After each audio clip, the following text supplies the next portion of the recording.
Sa isang makipot na leoban sa Maynila, naroon ang barong-barong na yari sa pinagtagpi-tagping yero, karton at lumang plywood. Doon nakatira si Junjun, isang batang may inosenteng mukha at masayahing mga mata. Siya ang nag-iisang anak ni Aling Rosa, isang basurerang kilala ng lahat sa lugar bilang masipag at mapagmahal na ina. Sa kabila ng kawalan nila ng maraming bagay, makikita ang init ng pagmamahalan sa kanilang maliit na tahanan. Bata pa lang si Junjun, alam na niya ang hirap ng buhay. Tuwing madaling araw, gigising siya sa kaluskos ng ina na naghahanda ng sako, kariton at ilang gamit na ginagamit nito sa pamumulot ng basura.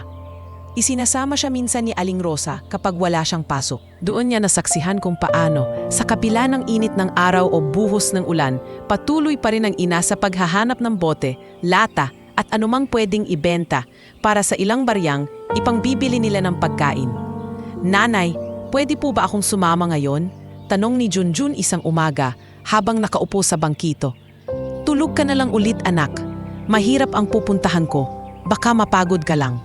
Sagot ni Aling Rosa habang inaayos ang lumang sombrero at pinupunasan ang pawis na wala pa man ay bumubukal na sa kanyang noo.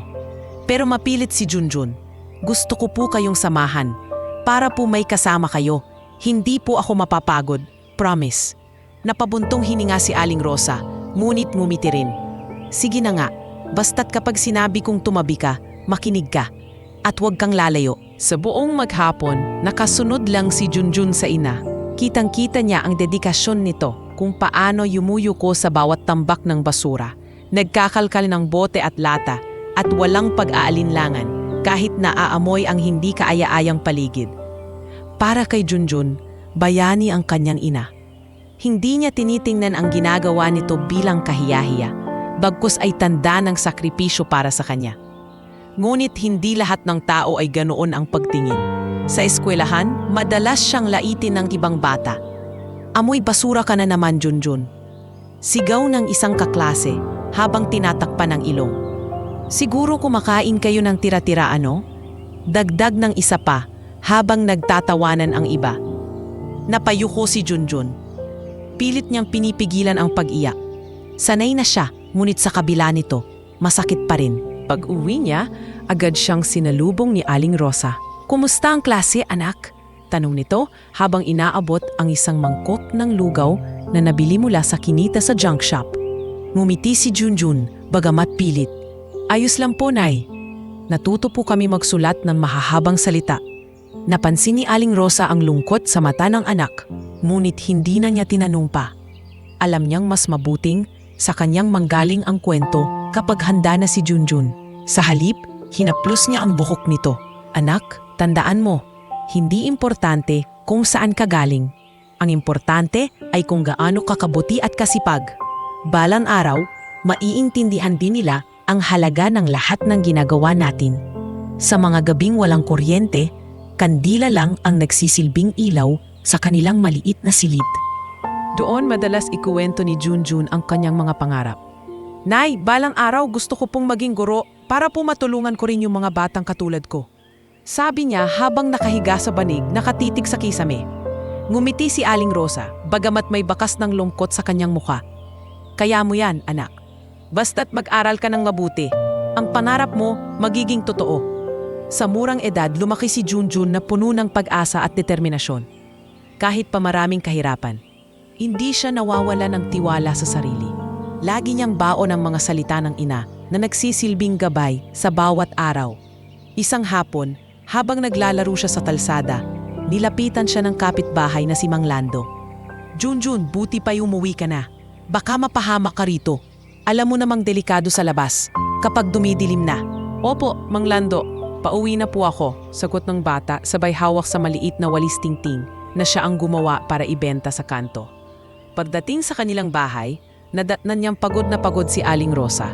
Nangigitim ang mga palad nito at may sugat sa braso dahil sa matatalim na bote na hindi niya sinasadyang nabitawan kanina. "Nay!" takbo agad ni Junjun. "Ano pong nangyari?" "Wala to, anak. Gasgas lang," pilit na ngiti ni Aling Rosa. "Ang mahalaga, nakabenta tayo ng sapat para makabili ng bigas. Makakakain tayo ng maayos bukas." Sa mga ganitong sandali, lalo pang humanga si Junjun sa ina. Hindi niya iniisip ang sakit o hirap, basta't may maihain lang sa hapag para sa kanila.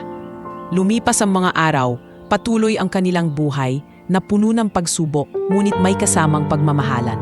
Tuwing linggo, pupunta sila sa simbahan upang magpasalamat.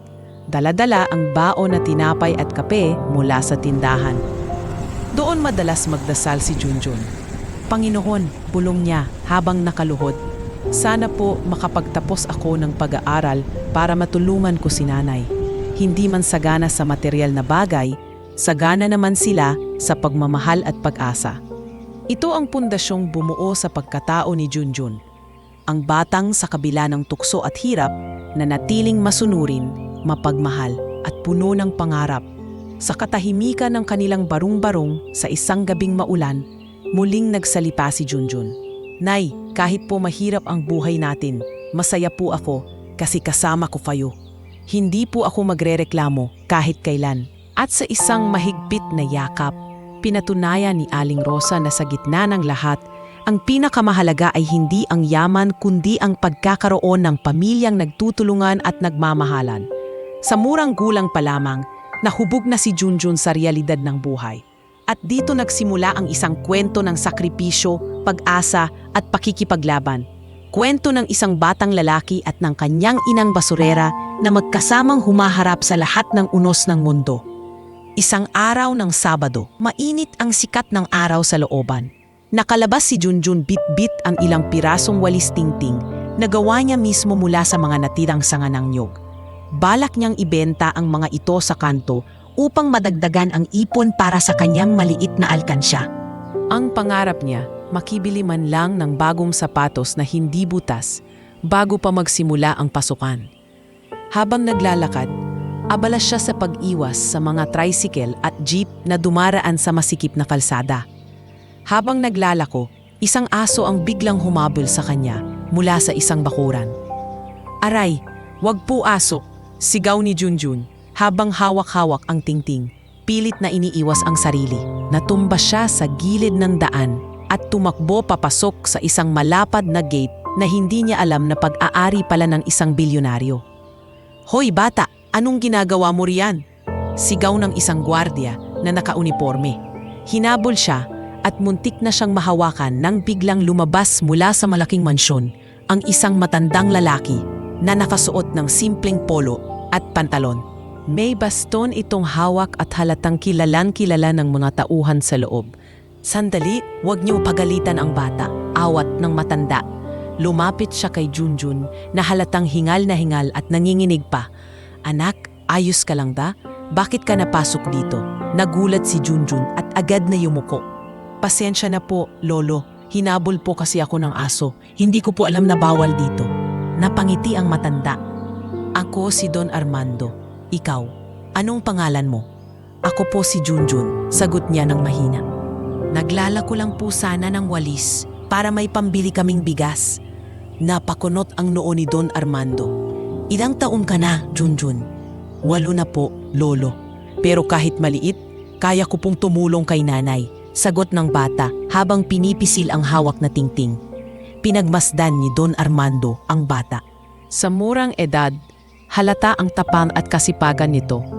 May kakaibang awa siyang naramdaman, marahil dahil na rin sa matagal na siyang walang anak at apo na kasama sa mansyon.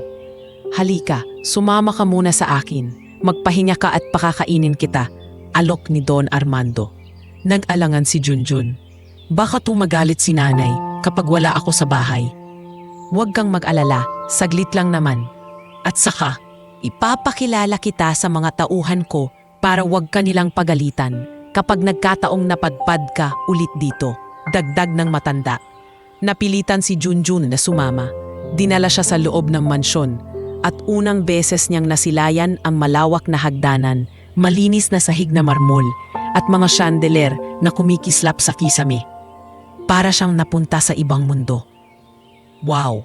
Hindi napigilan ni Junjun ang manghang salita. Napangiti si Don Armando. "Ganyan din ako nung maliit pa ako. Namamangha sa mga bagay na ngayon ay parte na ng araw-araw. Pero alam mo, mas importante pa rin ang tao kaysa sa yaman." Dinala siya sa kusina kung saan inabutan siya ng mainit na sabaw at tinapay. Habang kumakain, hindi niya naiwasang maalala ang kanyang nanay. Lono, pwede po bang ibalot ko ang iba para kay nanay? Natawa si Don Armando at napailing. Mabuting bata ka nga. Sige, bibigyan kita ng dagdag para sa nanay mo. Nang makalipas ang ilang oras, nagpaalam na si Junjun. Inihatid siya ni Don Armando hanggang sa gate at nagbilin pa. Junjun, bumalik ka dito kung gusto mo. At isama mo rin ang nanay mo minsan. Gusto ko siyang makilala. Nagulat si Junjun sa imbitasyon. Salamat po, Lolo Armando. Promise, babalik po kami. Pag-uwi niya sa looban, sinalubong siya ni Aling Rosa na halatang nag-aalala. Saan ka na naman galing, anak? Akala ko na wala ka na. Pasensya na po, Nay. Hinabol kasi ako ng aso, tapos napasok ako sa malaking bahay. Pero mabait po yung may-ari, si Lolo Armando daw. Binigyan pa niya ako ng pagkain at gusto niyang makilala kayo. Nagulat si Aling Rosa. Hindi niya inasahan na ang anak ay makakadaupang palad ng isang kilalang bilyonaryo. Anak, hindi lahat ng mayayaman ay mababait. Maging maingat ka, ha? Opo, Nay. Pero mabait po talaga siya.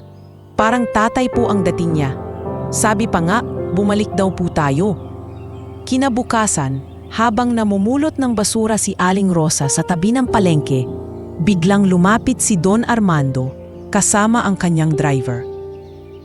May dala itong maliit na kahon ng pagkain. Kayo siguro si Aling Rosa? Bati niya. Nagulat si Aling Rosa at agad na tumayo. Opo, ako nga po. Pasensya na po kung hindi maganda ang ayos ko.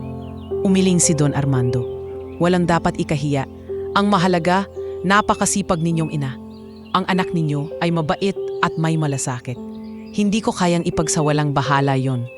Napaiyak si Aling Rosa sa narinig. Salamat po, Don Armando. Matagal ko nang pinapangarap na makakilala ng taong makakaintindi sa amin. Simula noon. Naging madalas ang pagkikita nila. Tuwing makakasalubong si Junjun o si Aling Rosa, hindi nakakaligtaan ni Don Armando na kumustahin at mag-abot ng kaunting tulong. Hindi man laging pera, minsan ay pagkain, minsan ay gamit sa bahay. Ngunit higit pa sa material na bagay, mas mahalaga ang tiwala at pagkakaibigang nabuo. Unti-unti nang nagkaroon ng kakaibang koneksyon ang pamilya ni Junjun at ang bilyonaryo. Isang ugnayang hindi nila inasahan sa kabila ng malaking agwat sa kanilang estado sa buhay. Para kay Junjun, ito ang simula ng pagbukas ng pinto tungo sa mas malalaking pagbabago sa kanilang buhay.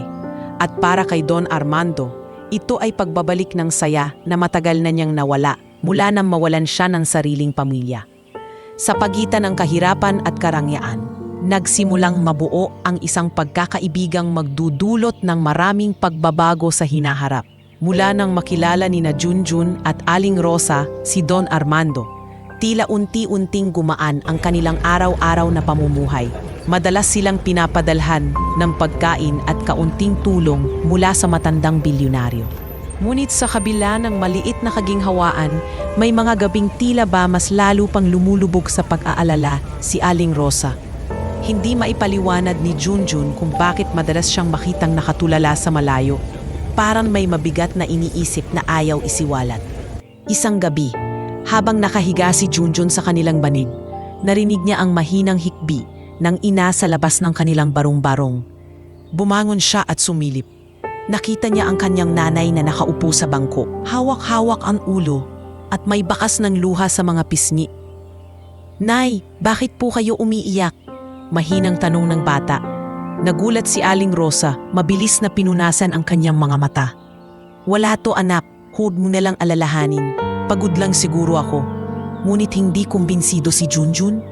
"Parang lagi po kayong malungkot nitong mga nakaraang araw. May problema po ba?" Napayuko si Aling Rosa at niyakap ang anak.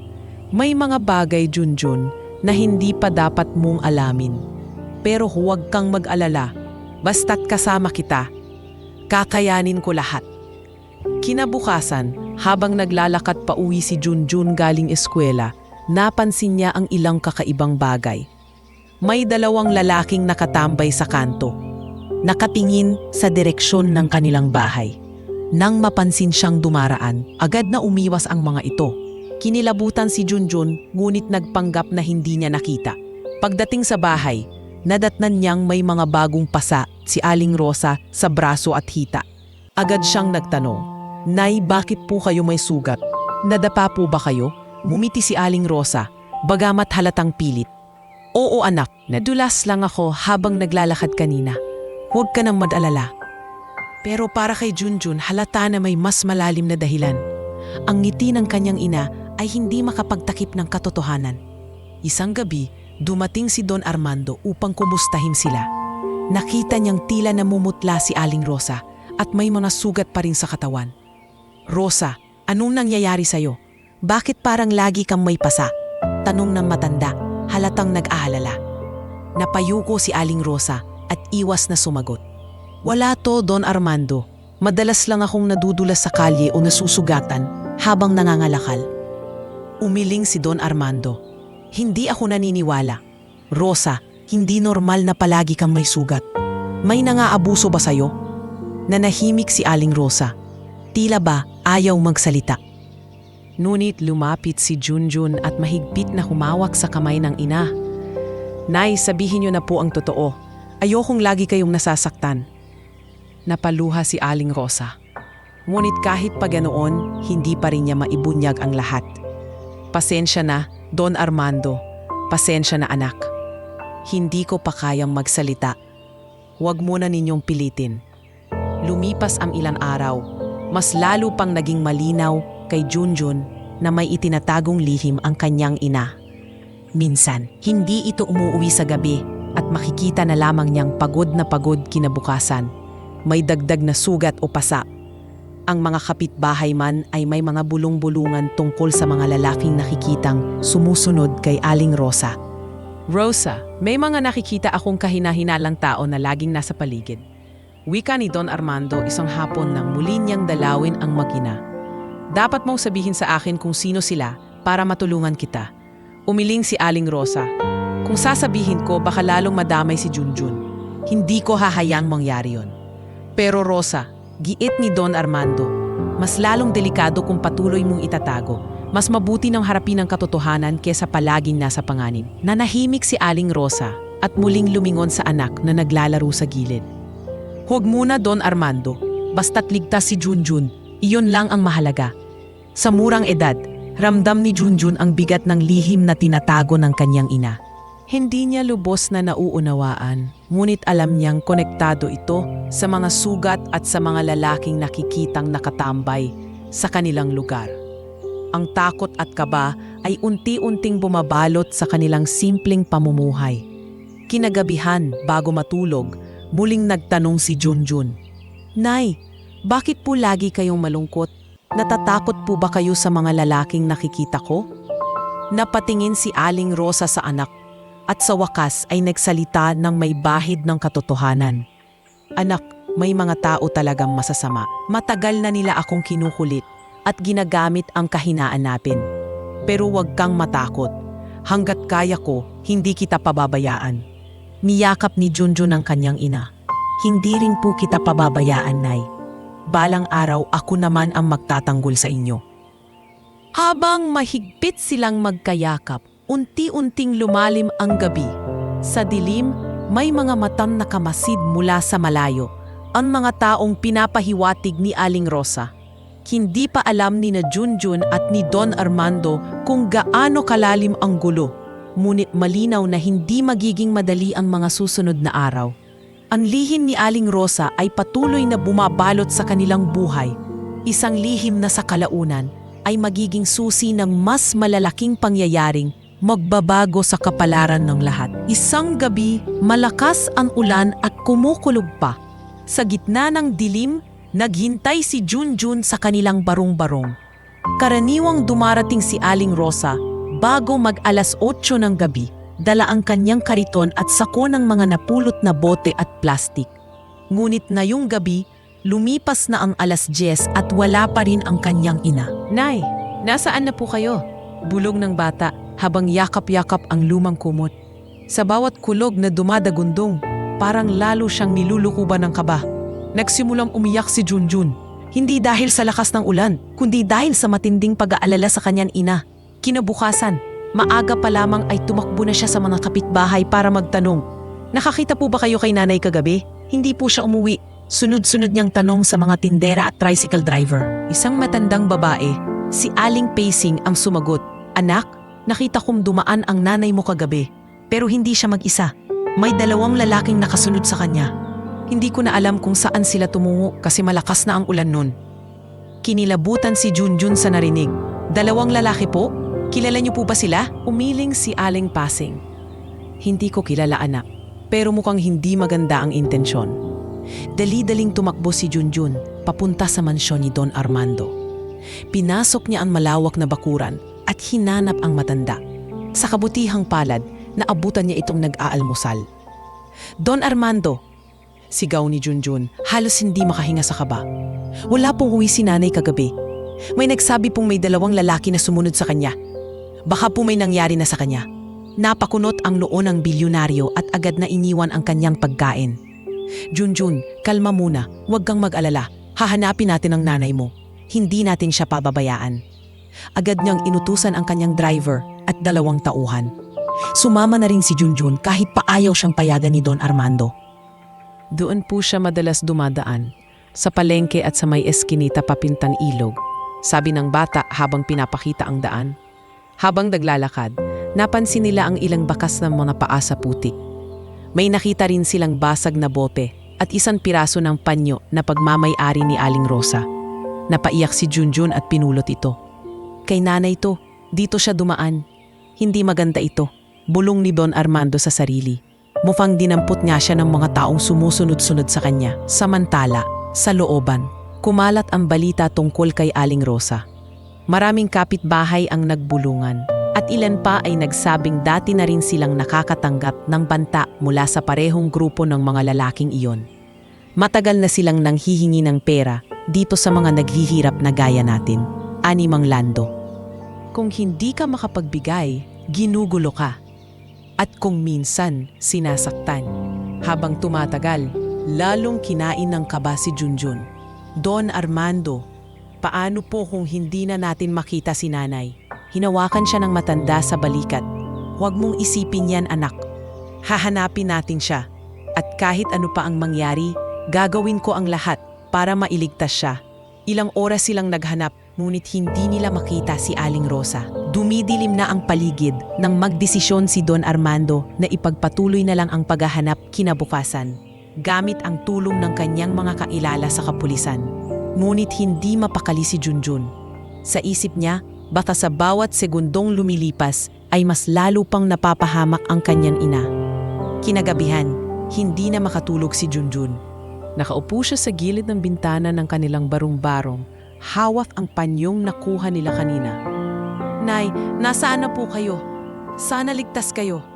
Bulong niya habang patuloy na dumadaloy ang luha sa kanyang mga mata. Samantala, si Don Armando naman ay hindi rin mapakali sa kanyang mansyon. Lumapit siya sa isa sa kanyang mga tauhan. Siguraduhin mong bukas ay makakausap natin ang hepe ng pulisya. Hindi pwedeng tobayaan si Rosa. Kilala ko ng mga ganitong tao. Hindi sila titigil hanggat hindi sila napaparusahan. Ngunit sa isip ni Don Armando, may mas malalim siyang iniisip. Hindi pa man sinasabi ni Aling Rosa ang lahat ng kanyang lihim. Pakiramdam niya'y konektado rito ang pagkakawala ng babae. At kung totoo man ang hinala niya, hindi na ito simpleng usapin ng panggigipit, kundi isang banta sa buhay ng mag-ina. Sa mga susunod na araw, mas lalo pang magiging mabigat ang laban. Ang katahimikan ng looban ay unti-unting nadungisa ng takot at pangamba. Si Junjun, sa murang edad, ay nasanay na sa hirap, ngunit hindi siya kailanmang nasanay sa pakiramdam ng pagkawala ng pinakamahalagang tao sa kanyang buhay. At sa unang pagkakataon, naramdaman ni Junjun na may paparating na bagyong higit pa sa anumang naranasan nila noon. Isang bagyong maglalagay sa kanila sa bingit ng kapahamakan at maglalantad sa tunay na lihim ni Aling Rosa. Lumipas ang 2 araw mula nang misteryosong mawala si Aling Rosa. Hindi na alam ni Junjun kung saan hahanapin ang ina. Sa tulong ni Don Armando at ng ilang pulis, nag-ikot sila sa mga kalapit na lugar, nagtatanong sa mga tindero at mga driver ng tricycle. ngunit wala silang sapat na bakas. Sa murang edad, ramdam ni Junjun ang matinding pagod at pagkabahala. Hindi na siya kumakain ng maayos at halos wala ng tulog. Madalas niyang hawakan ang lumang panyo ng kanyang ina na nakuha nila sa putikan. Sabay bulong, "Nay, bumalik na po kayo. Kailangan ko po kayo." Isang hapon, habang naglalaro ang ibang bata sa gilid ng kalsada, napadpad si Junjun sa tapat ng malaking basurahan na nakapwesto malapit sa eskinita ng palengke. Nakatitig siya roon para bang may kakaibang enerhiyang humahatak sa kanya. Bigla niyang narinig ang mahihinang kaluskos. Para siyang kinilabutan at nanindig ang balahibo. Parang may tao sa loob, bulong niya sa sarili. Lumapit siya ng dahan-dahan at sa kanyang pagkabigla, may narinig siyang mahina at paos na tinig. Tulugan! Nanlaki ang mga mata ni Junjun. Kilala niya ang boses na iyon, boses ng kanyang ina. Wala nang alinlangan, agad siyang sumigaw ng buong lakas. "Nandiyan sa loob ang nanay ko!" Sigaw niya habang tinuturo ang malaking basurahan. Nagkagulo ang mga tao sa paligid. Lumapit ang mga nagtitinda, ang ilang driver. At maging ang mga batang kalaro niya. Nagulat silang lahat sa narinig at agad na naglapitan. "Ano yan, Junjun? Sigurado ka ba?" Tanong ni Mang Lando na nagmamadaling lumapit. "Opo, narinig ko po si nanay. Nasa loob siya ng basurahan." Nanginginig na sagot ng bata. Eksaktong dumating si Don Armando kasama ang isa niyang tauhan. "Ano nangyayari rito?" tanong niya. Pero agad din niya napansin ang desperadong mukha ni Junjun. "Junjun, anong nakita mo?" "Narinig ko po si nanay. Nasa loob siya." Halos sumisigaw na wika ng bata. Hindi nag-aksaya ng oras si Don Armando. Agad niyang tinawag ang kanyang tauhan at ilang malalakas na driver. Buksan agad yung basurahan. Dahan-dahan nilang inangat ang mabigat na takip ng tambak ng basura. At doon, tumambad ang isang eksenang nagpatigil sa lahat. Si Aling Rosa, bugbog sarado, halos walang malay at natatakpan ng mga karton at plastik na itinambak sa kanya para maitago. May bakas ng dugo sa kanyang noo at nangingitim ang ilang bahagi ng kanyang braso at hita. "Diyos ko," bulong ni Dong Armando habang kinilabutan sa nakita. "Rosa! Nanay!" sigaw ni Junjun. Agad na tumakbo palapit at hinawakan ang malamig na kamay ng ina. "Nay, ising po kayo. Ako po to, si Junjun." Mahina, ngunit malinaw ang tinig ni Aling Rosa. "Junjun, anak, salamat." Nagpapanik ang mga tao sa paligid. "Dalian ninyo, dalhin na siya sa ospital," sigaw ng isang lalaki. Agad na kumilos si Dong Armando. "Dalhin na siya sa sasakyan ko, bisan ninyo." Nagsitulong ang mga tao na buhatin si Aling Rosa palabas ng basurahan. Habang bitbit siya papunta sa sasakyan, nanginginig sa iyak si Junjun. "Nay, wag niyo po akong iiwan. Lalaban po tayo. Nay, hindi po kayo mawawala sa akin." Habang nakasakay sa loob ng kotse, hawak ni Junjun ang kamay ng kanyang ina. Napapikit si Aling Rosa. Mahina ang paghinga. "Anak, mahal na mahal kita. Huwag kang matakot." "Hindi po ako matatakot, Nay. Nandito si Lolo Armando. Ililigtas po niya kayo," sagot ni Junjun habang umiiyak. Tumango si Don Armando. Pinipigilan ang sariling emosyon. "Oo, Rosa. Hindi ka na nila muling masasaktan. Pangako ko yan." Habang mabilis na umaandar ang sasakyan patungong ospital, hindi mawala sa isip ni Don Armando ang nakita. Ang isang babae. Inilibing na buhay sa basurahan ng mga walang pusong tao. Sa tanang buhay niya, hindi pa siya nakakita ng ganoong kalupit na bagay. Pagdating sa ospital, agad silang sinalubong ng mga doktor at nurse. Dalhin agad siya sa emergency room.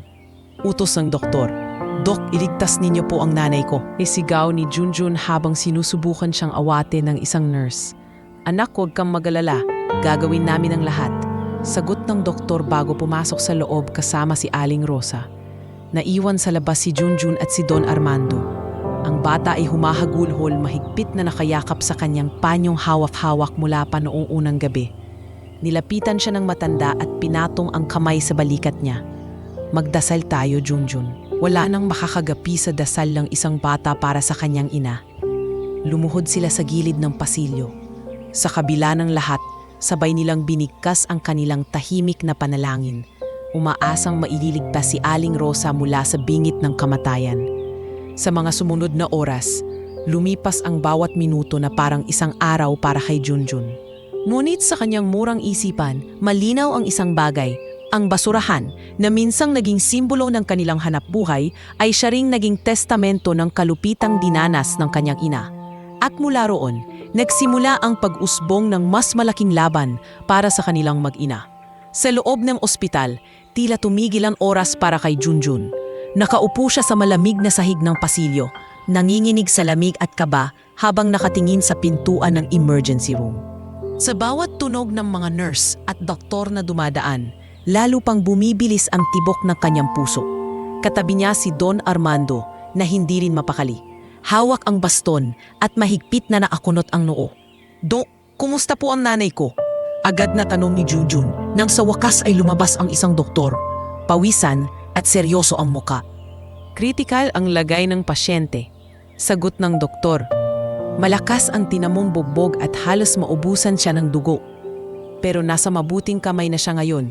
Kailangan lang natin siyang obserbahan sa susunod na 24 na oras. Doon natin malalaman kung makakaligtas siya.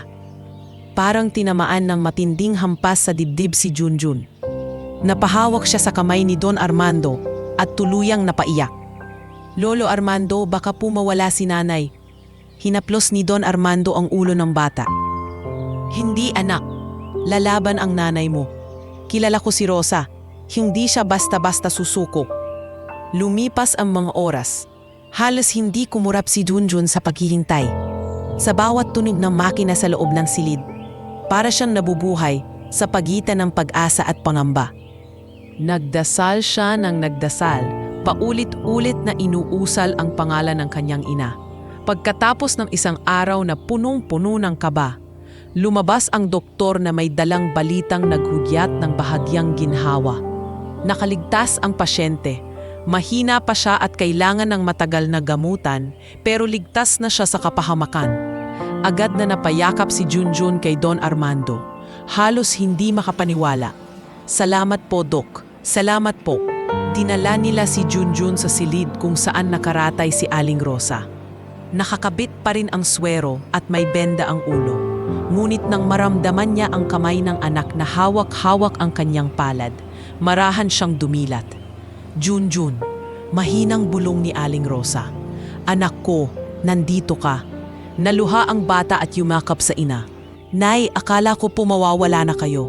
"Salamat po at lumabang kayo. Hindi ko po kayo iiwan." Nakatingin si Don Armando mula sa gilid ng kama.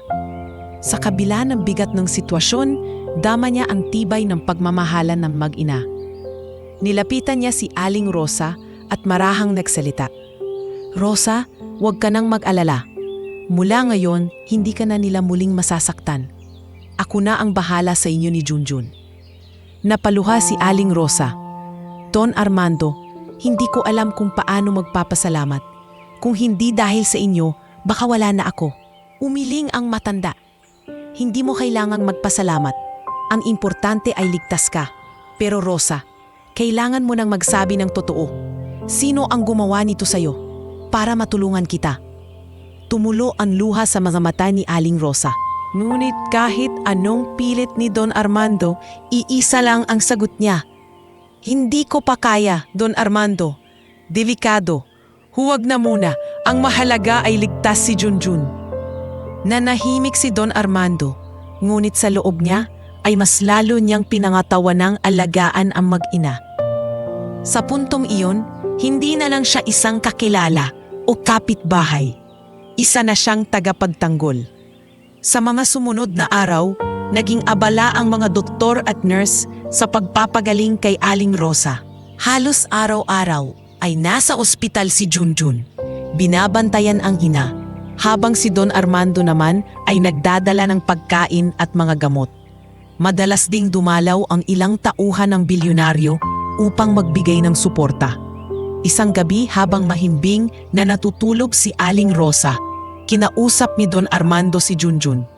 "Anak, huwag ka nang mag-alala habang ako'y nandito. Hindi ka na mag-iisa. Ang nanay mo ay mabubuhay para sa'yo." at sisiguraduhin kong hindi na kayo babalikan ng mga taong gumawa nito. Nagtiwala si Junjun sa mga salitang iyon. Sa unang pagkakataon, matapos ang matinding takot, nakaramdam siya ng konting kapanatagan.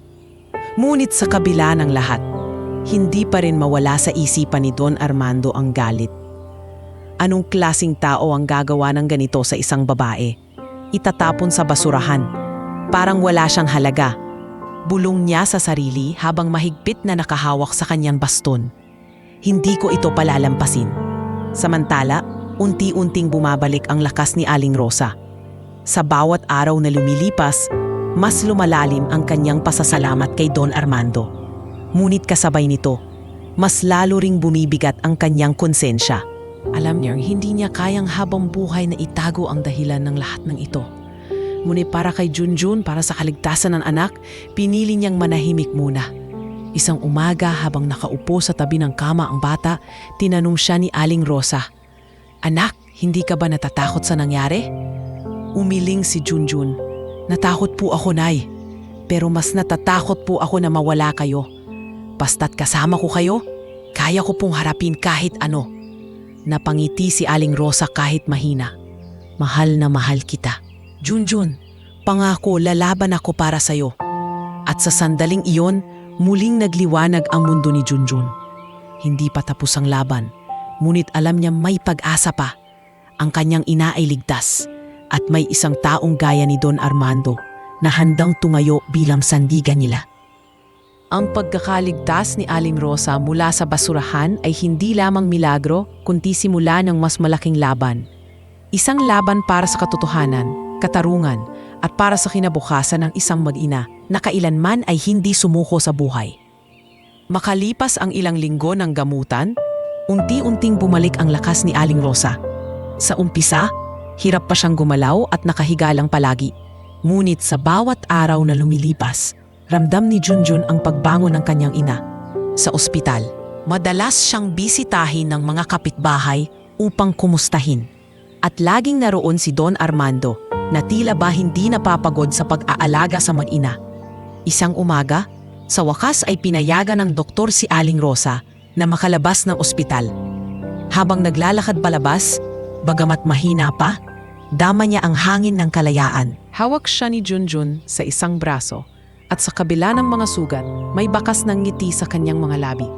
"Nay, ang saya ko po na makakauwi na tayo," bulong ni Junjun habang mahigpit na nakahawak sa kanya. Ngumiti si Aling Rosa. "Oo anak, sa wakas, makakabalik tayo sa ating tahanan. Pero higit sa lahat, makakasama pa rin kita." Nakasalubong nila si Don Armando na naghihintay sa pintuan ng ospital. "Handa na ba kayo? Ihahatid ko kayo pa uwi," sabi ng maanda na may ngiting puno ng malasakit. Habang nasa loob ng sasakyan, nakaramdam ng matinding katahimikan si Aling Rosa. Alam niyang hindi pwedeng habang buhay niyan itago ang mga sikreto na dahilan ng kanyang sinapit. Sa wakas, nagpasya siyang magsalita. "Don Armando, may dapat akong aminin." Bungad niya. Mahina ang boses ngunit matatag ang loob. Napalingon ang matanda at si Junjun, parehong nagulat. "Ano yun, Nay?" tanong ng bata. Huminga ng malalim si Aling Rosa bago nagpatuloy. "Matagal na akong sinusundan at pinipilit ng isang grupo. Mga taong matagal nang nanginikil sa mahihirap sa looban. Kapag hindi ka nakapagbigay ng pera, tinatakot ka. At kapag tumanggi ka, sinasaktan ka." Nagulat si Junjun. "Kaya pala, lagi kayong may sugat, Nay. Hindi po pala aksidente yon." Tumulo ang luha ni Aling Rosa at tumango. "Oo anak, sinubukan kong itago sa'yo para hindi ka matakot.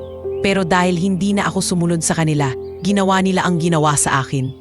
Napaigpit ng hawak sa baston si Don Armando. Mga walang puso. Hindi sila dapat naglalakad ng malaya sa lansangan. "Rosa, dapat isiwalat natin to sa mga pulis. Hindi pwedeng hayaan na lang." Umiling si Aling Rosa. "Takot pa rin ako, Don Armando. Kapag nagsalita ako, baka papi si Junjun madamay." Agad namang sumabat si Junjun, nanginginig ang tinig. "Nay, hindi po tayo dapat matakot. Nandito po si Lolo Armando. At may mga pulis na mababait din po. Hindi nila tayo pababayaan." Muling napaiyak si Aling Rosa. Ngayon ay hindi lamang dahil sa takot, kundi dahil sa tapang na ipinapakita ng kanyang anak. Patawarin mo ako, Junjun, kung itinago ko sa iyo ang lahat. Ayaw lang kitang madamay.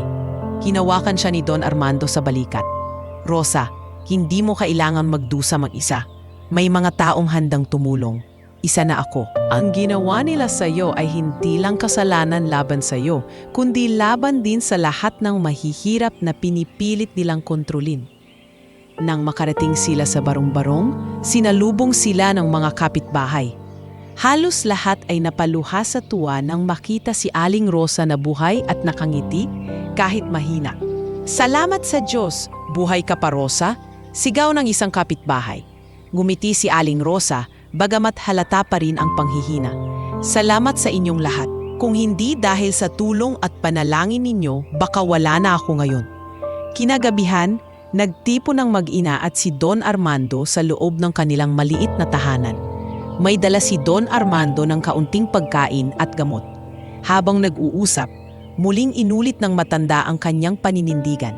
Rosa, hinding-hindi ko hahayaan na bumalik pa sila sa buhay ninyo. Pero para tuluyang matapos ito, kailangan natin silang harapin. Hindi lang para sa inyo, kundi para rin sa lahat ng taong binibiktima nila. Tahimik si Aling Rosa, tila ba nagdadalawang isip. Ngunit nang makita niya ang determinasyon sa mga mata ng kanyang anak, napagtanto niyang hindi na siya nag-iisa. Nay, sabi ni Junjun, hindi ko po hahayaang muli kayong masaktan. Kung kinakailangan, sasabihin natin ang lahat para wala nang ibang makaranas ng ginawa nila sa inyo. Pinisil ni Aling Rosa ang kamay ng anak at sa unang pagkakataon, ramdam niya ang ginhawa ng pagbabahagi ng kanyang lihim. Sige anak, Don Armando, sasabihin ko na ang lahat. Panahon na siguro para wakasan ang takot. Sa gabing iyon, hindi man natapos ang lahat ng problema, nagsimula ang panibagong kabanata ng tapang at pagkakaisa. Muling nagbalik si Aling Rosa sa piling ng kanyang anak at sa kabila ng sugat at takot na iniwan ng nakaraan, may bagong pag-asa na umusbong. Ang pagbabalik ni Aling Rosa ay hindi lamang muling pagkikita ng isang ina at anak, kundi tanda ng mas matatag na pamilya at pagkakaibigang mas pinatibay ng mga pagsubok. Sa harap ng lahat, malinaw na ang laban ay hindi pa tapos, ngunit ngayon, handa na silang sabay-sabay na harapin ang kinabukasan. Makalipas ang ilang araw mula nang makauwi si Aling Rosa, hindi pa rin lubos na maalis sa isipan ni Don Armando ang bigat ng mga nangyari. Ang imahe ni Aling Rosa na halos wala ng buhay sa loob ng basurahan ay paulit-ulit na bumabalik sa kanyang alaala. Alam niyang hindi sapat na muling nakauwi ang mag-ina. Kailangan niyang siguraduhin na hindi na sila muling magugulo. Isang hapon, dumalaw siya sa barong-barong ni na Junjun. Nakita niyang nakaupo si Junjun sa labas, nag-aayos ng ilang lumang lapis na bigay ng guro. Sa loob naman, abala si Aling Rosa sa pagluluto ng simpleng ulam. Huminga ng malalim si Don Armando bago nagsalita. Rosa, Junjun, bungad niya. Matagal ko nang iniisip ang sitwasyon ninyo. Hindi na ligtas para sa inyo na manatili rito. Nagulat si Aling Rosa at agad na lumabas, dala pa ang sandok. Ano pong ibig ninyong sabihin, Don Armando? Hindi ko hahayaang manatili kayo dito sa looban kung saan anumang oras ay maaaring bumalik ang mga taong nanakit sa inyo, sagot ng matanda, mariin ang tinig. Kaya nagdesisyon ako, ilipat ko kayo sa mas ligtas na lugar. Ako na ang bahala sa lahat ng gastos. Nanlaki ang mga mata ni Junjun. Lolo Armando, totoo po ba? Hindi na po kami titira dito? Ngumiti si Don Armando at tumango. Oo anak, may ipinatayong maliit na bahay sa isang tahimik na barangay sa labas ng lungsod. Hindi ito marangya, pero kumpleto at ligtas. Doon kayo magsisimula ng panibagong buhay. Napaluha si Aling Rosa. Don Armando, napakalaki na pong tulong ang ginawa ninyo sa amin. Hindi ko alam kung karapat-dapat pa kami sa lahat ng ito. Hinawakan ni Don Armando ang balikat niya. Rosa, Ang pagiging karapat-dapat ay hindi nasusukat sa pera o estado sa buhay. Nakita ko ang sakripisyo mo para sa anak mo. Nakita ko ang kabutihan ng puso mo. Kung may karapat-dapat na tumanggap ng tulong, kayo iyon ni Junjun. Kinagabihan, nag-empake ang mag-ina. Wala silang gaanong gamit. Ilang lumang damit, 2 sako ng bote at plastik, at ang lumang alkansya ni Junjun. Habang ibinabalot ang kanilang mga gamit, biglang napaupo si Junjun sa gilid ng banig. "Nay, iiwan na po ba natin ang lahat ng mga alaala dito?" Tanong niya, halatang malungkot. Umupo si Aling Rosa sa tabi niya. "Anak, ang alaala ay nasa pusi natin, hindi sa dingding ng barong-barong. Kahit saan tayo dalhin, bitbit natin ang ating nakaraan. At mula roon bubuo tayo ng bagong simula." Kinabukasan, dumating ang sasakyan ni Don Armando upang sunduin sila. Habang umaalis sila sa looban, maraming kapitbahay ang lumabas upang magpaalam. May mga napaluha, may mga nagpalakpak, at may mga nagdasal para sa bagong buhay ni na Junjun at ng kanyang ina. "Mag-ingat kayo, Rosa. Junjun, mag-aral ka ng mabuti," sigaw ng ilang kapitbahay. Pagdating nila sa bagong tahanan, nanlaki ang mga mata ni Junjun. Hindi ito mansyon, ngunit maayos at malinis. May sariling kwarto siya, may kusina at may maliit na bakuran kung saan siya pwedeng maglaro. "Wow! Nay, may sarili na po tayong bahay," sigaw ni Junjun habang tuwang-tuwang tumatakbo sa loob. Tumulo ang luha ni Aling Rosa. "Salamat po, Don Armando. Hindi ko alam kung paano ko kayo mapapasalamatan." Mumiti ang matanda. "Ang tanging hiling ko ay makita si Junjun na magtagumpay at makita kang masaya at ligtas. Iyon lang ang kabayaran na kailangan ko." Ilang araw matapos silang lumipat, in-enroll ni Don Armando si Junjun sa isang pribadong paaralan na malapit sa kanilang bagong tahanan. Kinabahan si Junjun noong una dahil sanay siya sa lumang paaralan kung saan lagi siyang tinutokso. Ngunit tiniyak ni Don Armando at ng kanyang ina na kaya niyang makibagay. "Junjun, ito ang pagkakataon mo," wika ni Don Armando. "Mag-aral ka ng mabuti. Ipakita mo sa lahat na hindi hadlang ang pinagmulan para magtagumpay." Niyakap ni Junjun ang matanda. "Salamat po, Lolo Armando. Hindi ko po kayo bibiguin." Samantala si Aling Rosa naman ay sinimulan ang panibagong yugto ng kanyang buhay. Sa tulong ni Don Armando, nakakuha siya ng maliit na pwesto sa palengke kung saan nagsimula siyang magluto ng mga pagkaing alam niya: lugaw, pritong isda at ilang kakanin. Sa bawat araw na lumilipas, unti-unti siyang nakilala sa bagong komunidad bilang masipag at mabait na tindera. Minsan, habang abala sa pagluluto, nilapitan siya ni Don Armando. "Rosa, masaya akong nakikita kang muling nakangiti. Yan ang gusto ko para sa inyo ni Junjun. Ang makita kayong muling nabubuhay ng walang takot." Nagpasalamat si Aling Rosa. Hawak ang kanyang puso. "Don Armando, hindi niyo lang po kami iniligtas mula sa kamatayan. Binuhay niyo rin po muli ang pag-asa namin." Sa panibagong buhay na kanilang tinatahak, dama ni Junjun at ni Aling Rosa ang malaking pagbabago. Sa bawat araw na lumilipas, mas lalo nilang nakikita ang kabutihan sa mga mata ni Don Armando. Hindi na lamang siya isang bilyonaryo para sa kanila. Isa na siyang haligi ng pamilya. Isang taong nagdesisyong protektahan at gabayan sila hanggang sa muli silang makatayo sa sariling paa. At sa kabila ng nanasugat ng nakaraan, malinaw ang direksyon ng kanilang bagong simula. Isang buhay na puno ng pag-asa, kaligtasan, at pangakong hindi na muling guguluhin ng mga taong minsang sumira sa kanilang mundo. Sa unang araw ng pasukan sa bagong paaralan, maagang gumising si Junjun. Halata ang kaba sa kanyang mukha habang inaayos ang bago niyang uniforme na ibinigay ni Don Armando. Hindi ito kasing bago ng sa ibang bata, ngunit maayos at malinis. Ang kanyang lumang sapatos ay pinalitan na rin ng bago, bagay na matagal na niyang pinangarap. Habang tinitingnan niya ang sarili sa maliit na salamin, naalala niya ang mga panahong tinutukso siya ng mga kaklase dahil sa kanyang amoy at damit. "Nay, kinakabahan po ako," amin niya. habang nakaupo sa tabi ng ina na nag-aayos ng kanyang baon. Ngumiti si Aling Rosa, bagamat may halong lungkot at tuwa sa kanyang mga mata. Normal lang yan, anak. Pero tandaan mo, magaling ka at mabait. Huwag kang matatakot. Gawin mo lang ang tama at siguradong makikilala ka nila. Samantala naghihintay sa labas ang sasakyan ni Don Armando. Nang sumakay si Junjun, pinisil ng matanda ang kanyang balikat. Junjun, tandaan mo, hindi sikatan ang kayamanan ng isang tao.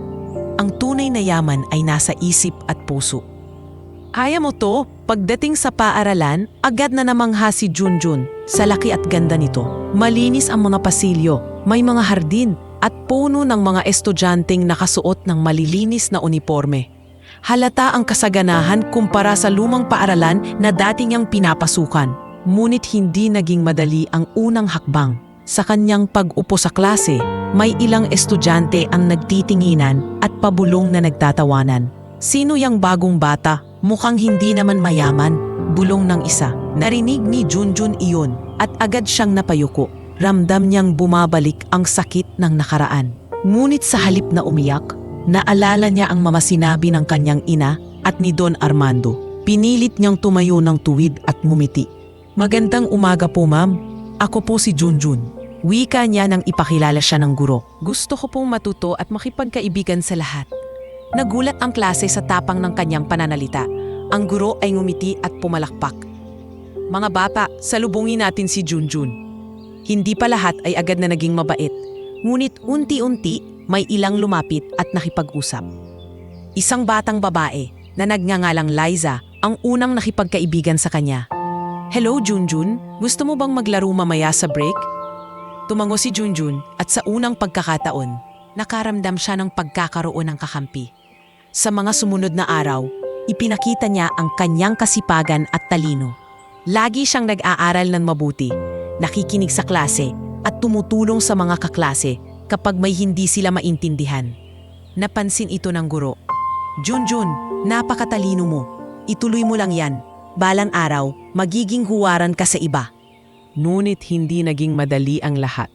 May ilang estudyanteng anak ng mayayamang pamilya na naiinggit sa atensyon na natatanggap ni Junjun. Minsan, tinukso siya. Oy, anak ng basurera, huwag kang magpanggap na kasing yaman namin. Nang marinig ito ni Junjun, masakit man, hindi siya nagpatalo. Hindi ko kailangang magpanggap. Ang nanay ko ay masipag at marangal. Hindi ako nahihiya. Nagulat ang mga kaklase sa tapang niya. At mula noon, nagsimulang magbago ang tingin ng marami sa kanya. Habang lumilipas ang mga linggo, naging aktibo si Junjun sa iba't ibang gawain sa paaralan. Sumali siya sa quiz bee at madalas siyang manalo. Natuto rin siyang maglaro ng basketball, bagay na nakatulong para magkaroon siya ng mas maraming kaibigan. Sa bawat tagumpay, hindi niya nakakalimutan ang dahilan ng lahat, ang kanyang ina. Tuwing uuwi siya, laging dala ang kanyang mga kwento. Nay, nanalo po ako sa quiz bee. O kaya, Nay, may bago po akong kaibigan. Niyakap siya ni Aling Rosa sa bawat kwento. Anak, sobrang proud ako sa'yo. Hindi ko man kayang ibigay ang lahat, pero dahil sa sipag mo, makakamtan mo ang mga pangarap mo. Samantala, si Don Armando ay patuloy na sumusuporta. Sa tuwing nakakarinig siya ng balita tungkol kay Junjun, napapangiti siya. Alam kong malayo ang mararating ng batang ito. Sabi niya sa sarili. Ngunit hindi lamang sa paaralan, nagsimulang magbago ang buhay ni Junjun. Sa kanilang bagong komunidad, unti-unti na rin siyang nakikilala. Maraming bata ang humahanga sa kanyang kasipagan at kabaitan. Madalas siyang lapitan upang pagpaturo sa aralin o kaya'y makipaglaro. Minsan, habang naglalaro sila sa bakuran, nilapitan siya ng isang batang lalaki. Junjun, idol kita. Gusto ko ring maging matalino kagaya mo. Ngumiti si Junjun at tinapik ang balikat nito. Kaya mo yan.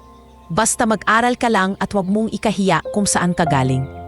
Sa murang edad, nagsimula na siyang maging inspirasyon, hindi lang sa mga kaklase niya, kundi pati na rin sa mga bata sa kanilang lugar.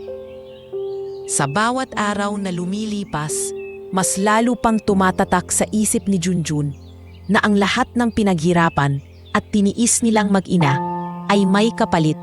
Isang panibagong simula na puno ng pag-asa. At sa puso maya, malinaw ang kanyang pangarap. Mag-aral ng mabuti, magtagumpay, at balang araw, iaahon ang kanyang ina mula sa lahat ng hirap. Ang bagong simula ni Junjun ay hindi lamang simpleng pagbabago ng tirahan at paaralan. Ito'y paglalakbay mula sa dilim ng kahirapan at pang-aapi tungo sa liwanag ng pag-asa at pangarap.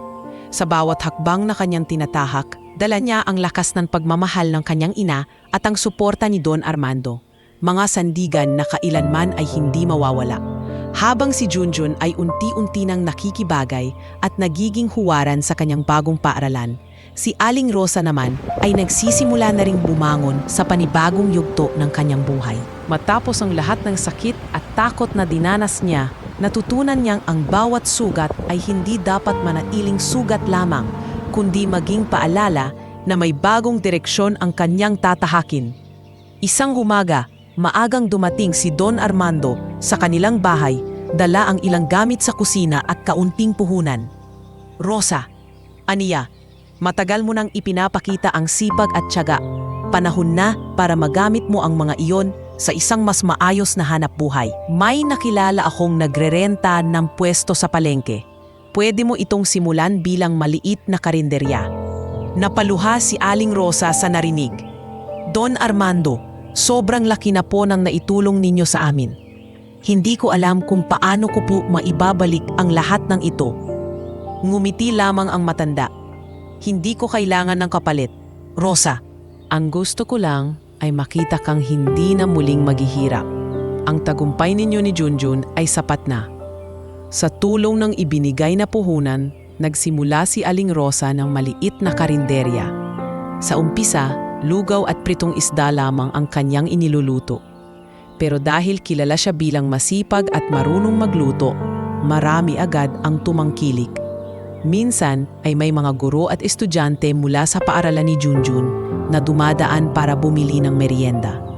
"Masarap ang lugaw mo, Aling Rosa. Papuri ng isang suki. Siguradong babalik kami bukas." Lalong tumibay ang loob ni Aling Rosa. Sa bawat araw na lumilipas, dinaragdagan niya ng ibang ulam ang kanyang tinda. Adobong manok, ginisang gulay, at kahit simpleng pansit. Unti-unting dumami ang mga parokyano at unti-unting lumago ang kanyang kita.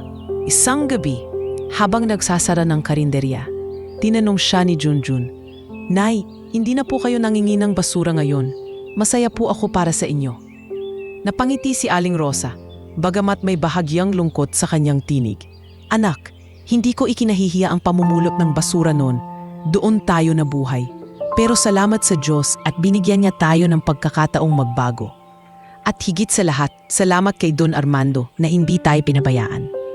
Si Don Armando, na madalas ding dumadaan sa karinderya, ay nakikitang nakangiti habang pinagmamasdan ang paglago ng negosyo ni Aling Rosa.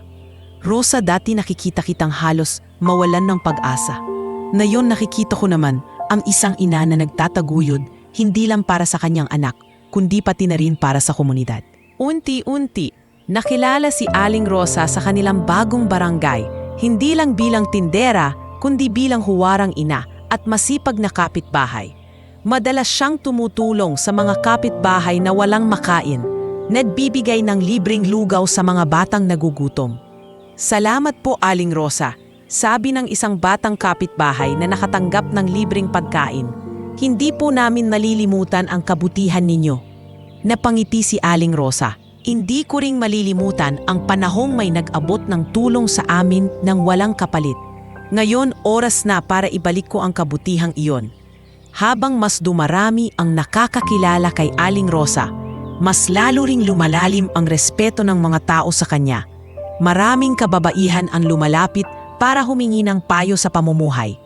"Paano mo po nagawa, Rosa? Paano mo hinarap ang lahat ng pagsubok?" tanong ng isa. Mahinahon ang sagot ni Aling Rosa. "Hindi ako sumuko. Kahit anong sakit, kahit anong takot, basta't iniisip mo ang anak mo, kaya mong bumangon. At higit sa lahat, kailangan mong maniwala na may Diyos na hindi ka pababayaan." Minsan, habang pauwi siya galing palengke, nakasalubong niya ang ilang kapitbahay na dati hindi siya pinapansin. Ngayon ay sila pa ang unang bumabati. Magandang gabi, Aling Rosa, ang sipag ninyo. Sana'y dumami pa ang kagaya ninyo dito sa atin. Nakangiti siyang sumagot. Salamat po, basta may tiwala at sipag, lahat ay posible. Samantala si Junjun ay lalong nabuhayan ng loob sa nakikitang pagbabago sa kanyang ina. Nay, dati po natatakot ako kapag nakikita kayong malungkot at subatan. Pero ngayon, lagi na po kayong nakangiti.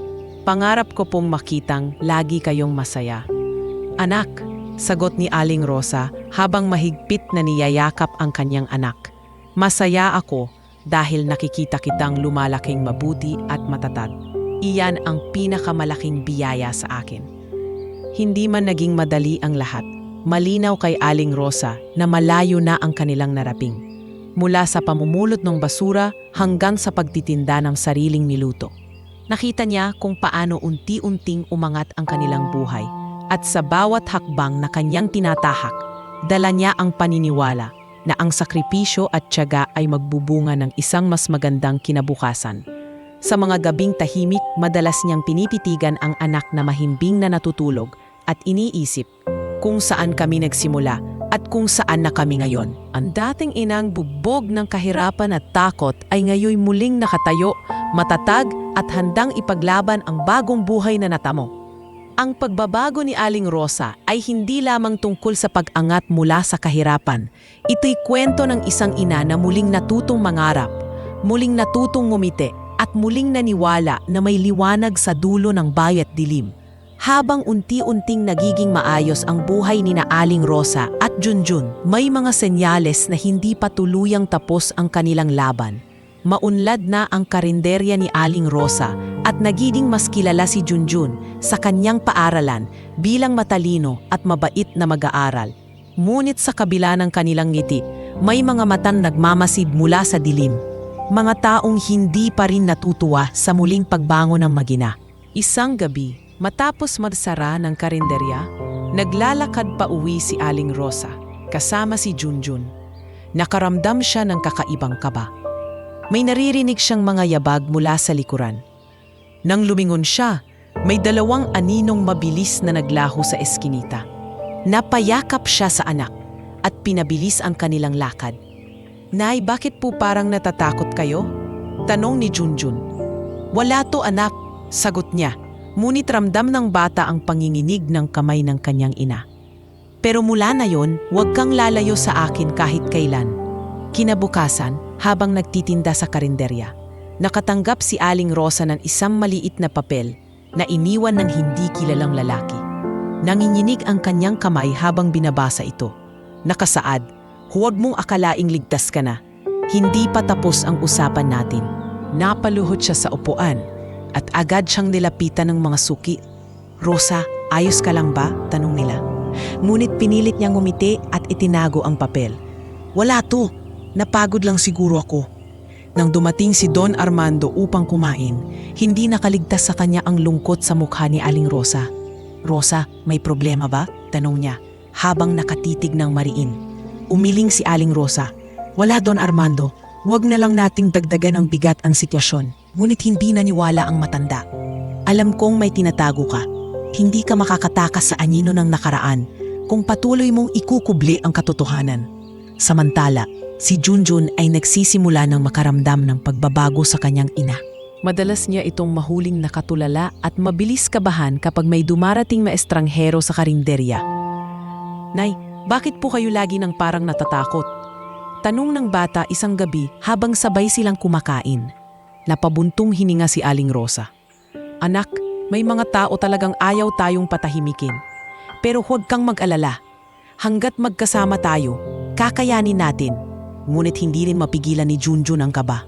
Naalala niya ang gabing nakita niya ang kanyang ina sa loob ng basurahan. Ang takot na iyon ay parang muling bumabalik. Isang linggo ang lumipas, dumating ang balitang may ilang kapitbahay mula sa dating looban na muling biniktima ng parehong grupo. Nang malaman ito ni Don Armando, agad siyang pumunta kina Rosa. Rosa, hindi na ako makakapayag na manahimik ka. Kung patuloy kang magtitiis, mas lalo lamang silang lalakas. Panahon na para magsalita ka at ihayag ang katotohanan sa mga otoridad. Nanginig si Aling Rosa. Don Armando, natatakot ako. Paano kung gantihan nila tayo? Paano kung si Junjun ang madamay? Niyakap siya ni Junjun mula sa gilid. Nay, huwag na po tayong matakot. Nandyan si Lolo Armando at may Diyos na magpoprotekta sa atin. Mas delikado po kung palaging takot ang buhay natin. Tumulo ang luha ni Aling Rosa habang pinagmamasdan ang anak. Sa murang edad, tila mas matatag pa ito kaysa sa kanya. Napaisip siya, hanggang kailan ba kami magtatago? Kinagabihan, muling nakatanggap ng banta si Aling Rosa. May bato na itinapon sa kanilang bakuran na may kasamang sulat. Maghanda ka, hindi ka makakatakas. Napasigaw siya at halos himatayin. Agad na tumakbo si Don Armando at ang kanyang mga tauhan upang tiyakin ang kaligtasan ng mag-ina. Hindi na ito biro, Rosa. Mariin na sabi ni Don Armando. Bukas, pupunta tayo sa pulisya. Ako mismong magsasama sa inyo. Hindi na natin pwedeng hayaang mamayani ang takot. Hindi na nakasagot si Aling Rosa. Ngunit sa kanyang puso, alam niyang tama ang matanda. Ang anino ng nakaraan ay hindi mawawala hanggat hindi niya hinaharap ang katotohanan. Sa mga susunod na araw, mas lalong naging alerto si Junjun. Kahit nasa paaralan, madalas niyang isipin ang kanyang ina. Ngunit sa bawat pag-uwi niya at makitang natatag pa rin ito, nagkakaroon siya ng bagong tapang. Sa huli, napagtanto ni Aling Rosa na hindi na niya pwedeng takasan ang laban. Sa tulong ni Don Armando at ng kanyang anak, nagsimulang mabuo ang kanyang desisyon. Hindi na siya magtatago. Panahon na para tapusin ang takot na matagal nang gumugulo sa kanila. Ang anino ng nakaraan ay muling bumabalot sa buhay ng mag-ina. Ngunit ngayon, mas handa na silang harapin ito. Nag-iisa, kundi may kasama ng handang lumaban para sa kanilang kaligtasan. Dumating ang araw na hindi na maiiwasan ang takot na matagal nang bumabalot sa buhay ni na Aling Rosa at Junjun. Sa mga nagdaang linggo, paulit-ulit na nilang natanggap ang mga pagbabanta mula sa grupong matagal nang nanggigipit sa kanila. Ngunit sa pagkakataong ito, dala ng lakas ng loob at gabay ni Don Armando, napagdesisyonan na nilang hindi na muling magtago. Maagang nagtipon si Don Armando, Junjun at Aling Rosa sa kanilang bahay. Kasama nila ang 2 tauhan ng matanda at ang isang pulis na matagal nang kaibigan ni Don Armando. Rosa, wika ng pulis na si Hepe Ramirez. Kung handa ka nang magsalita, na yon ang tamang oras. May mga ebidensya na kaming natipon, pero kailangan pa rin namin ng testimonya mo. Nanginginig si Aling Rosa habang nakaupo sa mesa. Nakatitig siya kay Junjun na mahigpit ang kapit sa kanyang kamay. Nay, kaya niyo po yan. Hindi na po tayo magtatago. Nandito lang ako. Bulong ng bata. Huminga ng malalim si Aling Rosa at tumango. Sige, sasabihin ko na ang lahat. Sa araw ding iyon, nagtungo sila sa presinto. Doon, isinalaysay ni Aling Rosa ang lahat ng karanasan niya.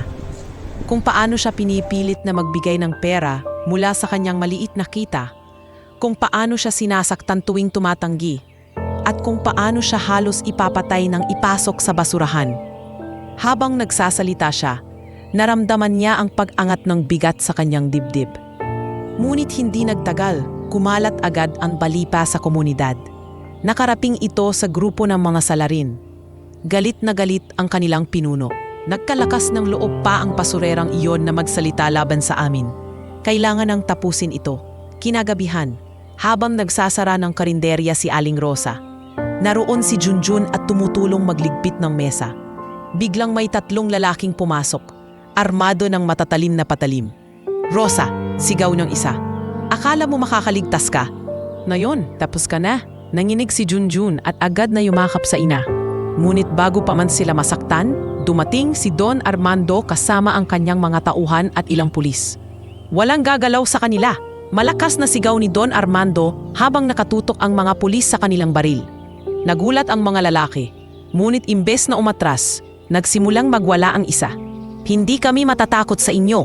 Wala kayong karapatang pakialaman kami. Sumiklab ang tensyon sa loob ng maliit na karinderya. Ang mga kapitbahay ay nagsilabasan at nagsigawan. Ang ilan ay nagdasal habang pinapanood ang pagkakaharap ng 2 panig. Sumuko na kayo. mariing wika ni Hepe Ramirez. Nasa amin na ang lahat ng ebidensya laban sa inyo. Hindi na kayo makakatakas. Ngunit tumawa ang pinuno ng grupo. Kung akala ninyo'y madali lang ito, nagkakamali kayo. Agad niyang sinunggaban si Aling Rosa. Kung dadakipin niyo kami, isasama ko siya. Nanay! Sigaw ni Junjun habang umiiyak. Rosa! Halos pasigaw na tinawag ni Don Armando. Labanan mo yan, hindi ka na alipin ng takot. Sa kabila ng pagkakahawak sa kanya, nagpakita ng tapang si Aling Rosa. Sinaksak ng tingin ang lalaki at sumigaw. Hindi mo na ako kayang kontrolin. Sinipa niya ito ng malakas, dahilan para mapitawan siya. Agad namang rumisponde ang mga pulis at nadakip ang tatlong salarin. Nang makita ni Junjun na ligtas na ang kanyang ina, agad siyang yumakap dito. Nay, akala ko mawawala na naman kayo. Hinaplos ni Aling Rosa ang pisngi ng anak. Anak, tapos na ang lahat. Hindi na tayo magtatago. Hindi na tayo matatapot. Si Don Armando, bagamat hinihingal sa kaba, ay napangiti. Rosa, sa wakas, natapos na rin ang panggugulo nila. Ngayon, tunay na ligtas na kayo ni Junjun. Sa presinto, ipinakita ang mga ebidensya laban sa grupo. Mga testimonya ng iba pang biktima, mamasulat ng pananakot, at mga ulat ng mga dating insidente. Hindi na sila nakalusot. Nahuli ang buong sindikato at tuluyang nakulong. Kinabukasan, nagtipo ng mga kapitbahay at nagbigay ng pasasalamat kay Aling Rosa. Dahil sa tapang mo, maraming pamilya ang nailigtas. Hindi lang ikaw ang pinaglaban mo, kundi kaming lahat. Sabi ng isa. Napaluha si Aling Rosa at yumuko. Hindi ko ito nagawa ng mag-isa. Kung wala si Don Armando at si Junjun, baka hindi ko kinaya. Sa isang tabi, pinagmamasdan sila ni Don Armando na nakangiti. Para sa kanya, ang laban ay hindi lamang tungkol sa kaligtasan ng mag-ina, kundi tungkol din sa pagbibigay ng pag-asa sa buong komunidad. Habang nakaupo sa tabi ng kanyang ina kinagabihan, nagsalita si Junjun. Nay, tapos na po ang takot. Panahon na po para mangarap tayo ng mas malaki. Tumango si Aling Rosa at niyakap ang anak. Oo anak, at sisimulan natin yon sa pagiging matatag, hindi na muli magtatago. Dahil sa tapang na ipinakita natin, nagkaroon at bagong liwanag ang ating buhay. Sa gabing iyon, nakatulog si Junjun ng mahimbing, yakap ang kanyang ina. Sa kanyang puso, alam niyang tapos na ang isang kabanata ng pangamba at nagsisimula na ang panibagong yugto ng kanilang buhay. Isang buhay na malaya sa anino ng sindikato at puno ng pag-asa para sa mas magandang bukas. Matapos mahuli ang mga salarin, nagbago ang takbo ng buhay hindi lamang nina Aling Rosa at Junjun, kundi pati na rin ng buong komunidad. Ang dating lugar na laging binabalot ng takot at panggigipit ay unti-unting nagkaroon ng bagong kulay. Maraming tao ang lumapit kay Aling Rosa upang magpasalamat dahil sa kanyang tapang ay nagkaroon silang lakas ng loob na magsalita at lumaban din. Isang umaga, habang abala si Aling Rosa sa pagbubukas ng kanyang karinderya, dumagsa ang mga kapitbahay, hindi upang bumili lamang ng pagkain, kundi upang ipahayag ang kanilang pasasalamat. Aling Rosa, wika ng isang matandang babae, kung hindi dahil sa inyo, baka hanggang ngayon ay alipin pa rin kami ng takot. Maraming salamat at lumabang ka para sa aming lahat. Napayak si Aling Rosa at mahigpit na niyakap ang matanda.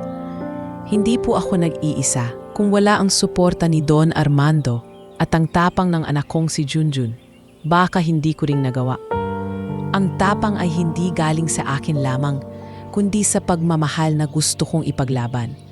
Samantala, si Junjun ay lalo pang nakilala sa kanilang paaralan.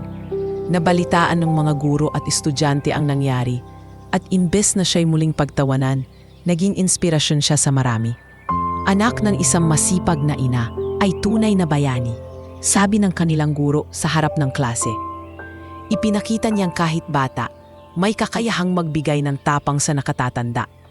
Namula si Junjun sa hiya, ngunit nagpasalamat. Hindi po ako bayani, ma'am. Ang ginawa ko lang ay ang mahalin at suportahan ang nanay ko. Ngunit sa kanyang puso, alam niyang nagbago ang lahat.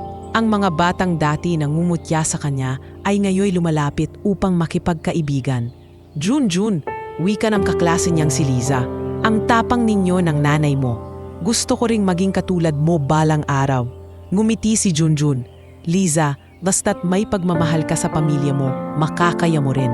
Habang lumilipas ang mga araw, unti-unting sumibol ang mas magandang kinabukasan para sa mag-ina. Ang karinderya ni Aling Rosa ay lalo pang lumago. Maraming manggagawa at estudyante ang kumakain dito araw-araw. Ang kanyang lugaw ay hindi lamang simpleng pagkain, naging simbolo ito ng pagbangon at pag-asa. Isang gabi, habang nagkukwentuhan silang tatlo kasama si Don Armando, napansin ng matanda ang kasayahan sa mukha ni Junjun. Rosa, wika ni Don Armando, ang tapang at sakripisyo mo ay nagbunga. Hindi lang ninyo anak ang nagkaroon ng magandang kinabukasan, kundi maging ang buong barangay. Napayuko si Aling Rosa at ngumiti. Kung iisipin, Don Armando, dati ay halos mawalan na ako ng pag-asa. Pero ngayon ilabaga binigyan kami ng Diyos ng panibagong pagkakataon. Hindi lang Diyos ang dahilan, sagot ni Don Armando. Ikaw mismo, Rosa, dahil hindi ka sumuko. Ang iyong tapang ang nagligtas sa inyo at sa marami pang iba. Habang nakikinig, si Junjun ay nakatingin sa ina na may halong paghanga. Nay, idol ko po kayo. Balang araw, gusto ko pong maging katulad ninyo. Matapang at hindi sumusuko. Hinaplos ni Aling Rosa ang buhok ng anak. Anak, hindi ko magagawa ang lahat ng ito kung wala ka. Ikaw ang dahilan ng lahat ng lakas ko. Ngunit kasabay ng kasayahan ay ang pagkakaroon ng bagong tungkulin.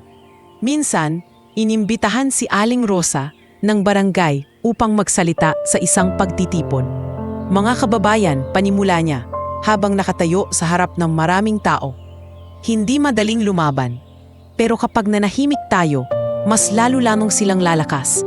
Hindi tayo dapat matakot kapag ang ipinaglalaban natin ay ang ating dignidad at ang kaligtasan ng ating pamilya. Nagpalakpakan ang mga tao at marami ang napaluha.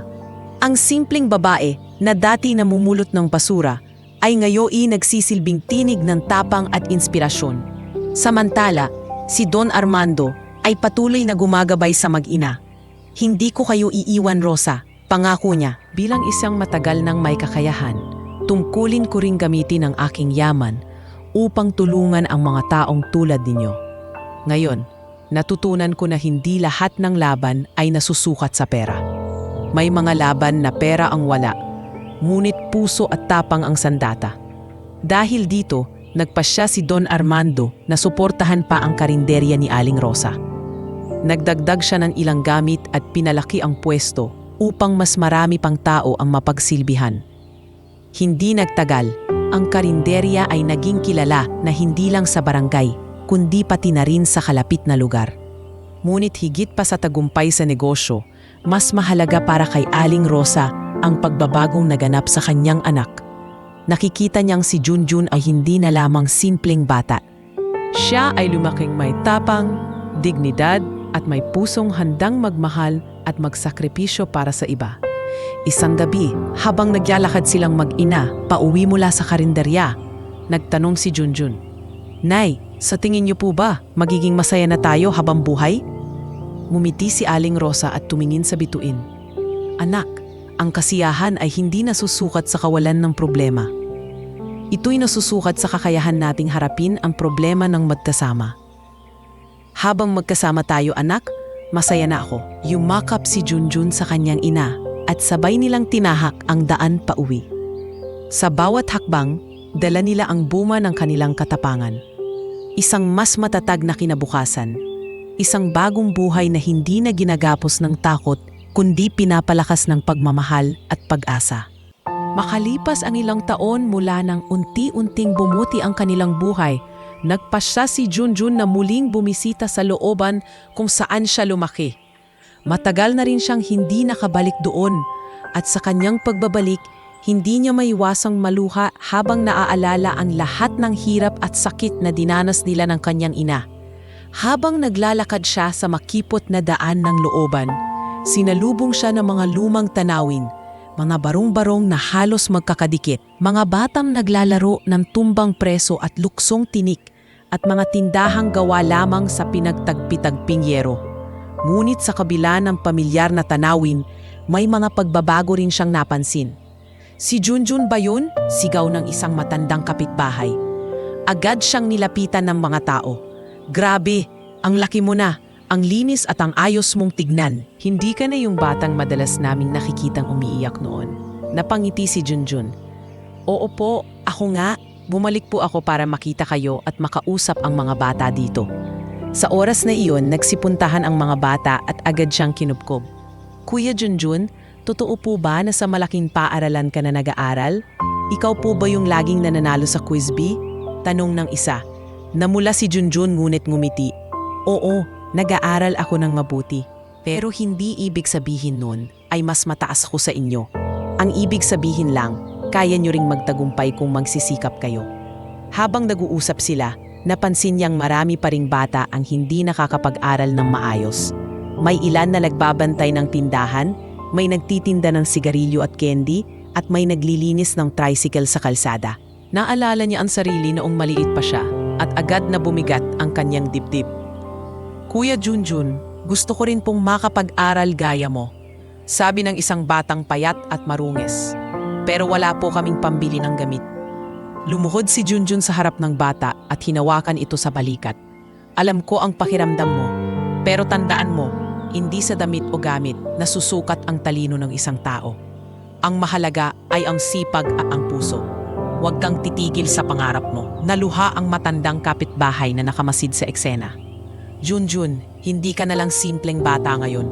Isa ka ng inspirasyon dito sa looban. Ilang sandali pa, inimbitahan siya ng mga kapitbahay na magsalita sa maliit na pagtitipon sa kapilya ng looban. Doon, nagtipon ang mga bata at matatanda upang marinig ang kanyang kwento. Mga kababayan, panimula ni Junjun, ako ay galing din sa hirap, gaya ninyo. Ang nanay ko ay pasurera noon. Alam ko ang pakiramdam ng gutom, ng pagtutokso at ng kawalan ng pag-asa. Pero natutunan ko na ang kahirapan ay hindi dapat maging dahilan para sumuko tayo. Nagpatuloy siya at sa bawat salita, ramdam ng mga tao ang katotohanan ng kanyang pinagdaanan. Kung ako ay nakalabas sa dilim, kaya niyo rin. Ang kailangan ay tapang, sipag at tiwala sa Diyos. At higit sa lahat, kailangan nating magtulungan. Nagpalakpakan ang lahat at marami ang napaluha. Lumapit ang isang ina at sinabi, "Salamat Junjun. Ang kwento mo ay nagbibigay ng pag-asa sa mga anak ko. Ngayon, alam kong may dahilan pa para ipaglaban ang kanilang kinabukasan." Sa kanyang pag-uwi, kasabay niya ang mga ngiti at pagpapasalamat ng buong looban. Ngunit higit sa lahat, baon niya ang panibagong inspirasyon na hindi sapat na siya lang ang umangat. Kailangan niyang maging daan para madala rin ang iba sa liwanag. Ang pagbabalik ni Junjun sa looban ay hindi lamang simpleng pagdalaw. Ito'y isang makabuluhang pagkilala na ang kanyang pinagmulan, gaano man kahirap at kadilim, ay siyang pundasyon ng kanyang tapang at tagumpay. At mula sa araw na iyon, pinangako niya sa sarili na gagawin niya ang lahat upang maging tulay ng pagbabago para sa kanyang mga kababayan. Lumipas ang mga taon at lalo pang dumami ang pinagdaanang pagsubok at tagumpay ni Junjun. Ang dating batang nakatira sa barong-barong at anak ng isang basurera ay unti-unting nakamit ang kanyang mga pangarap. Sa bawat hakbang ng kanyang pag-aaral, lagi niyang inaalala ang sakripisyo ng kanyang ina at ang tulong ni Don Armando na nagsilbing pangalawang ama sa kanya.